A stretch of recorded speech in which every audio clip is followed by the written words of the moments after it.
Hamza bir nasıl bildi? Kafa topu oynayacağız.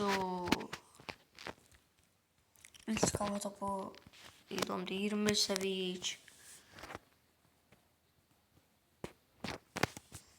Maça gittik ve maçımıza girdik.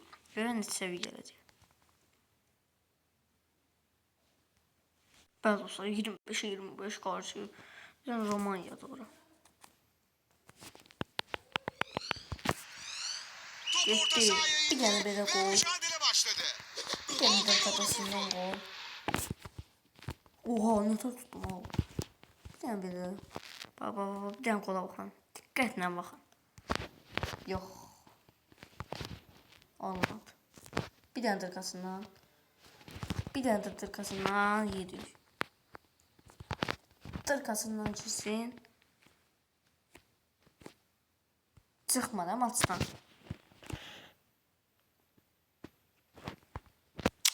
Seti giydiriyor. İçini yedik.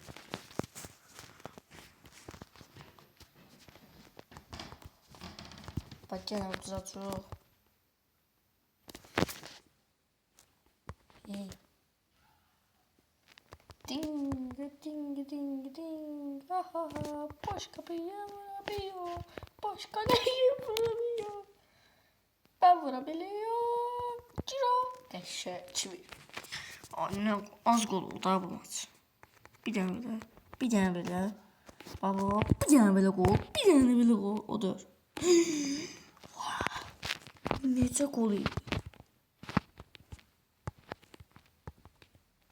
3-2. 20 saniye. 20 saniye. Bir tane böyle tullandık. Bir tane de böyle zərbemizi indirdik. Koymayaq indirsin. Özümüz vurdu kafamıza. 4-2. Bir tane böyle gol. 4-3. 17 saniye kaldı.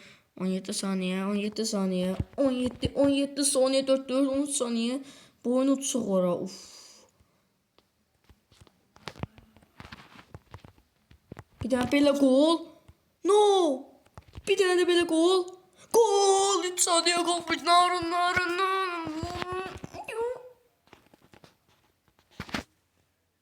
Sağ ol. Şaka yaptım ben. Şaka yaptım ben. Ama ne değil şortsuz ben. Çıktım be. Hadi ya kafa topu.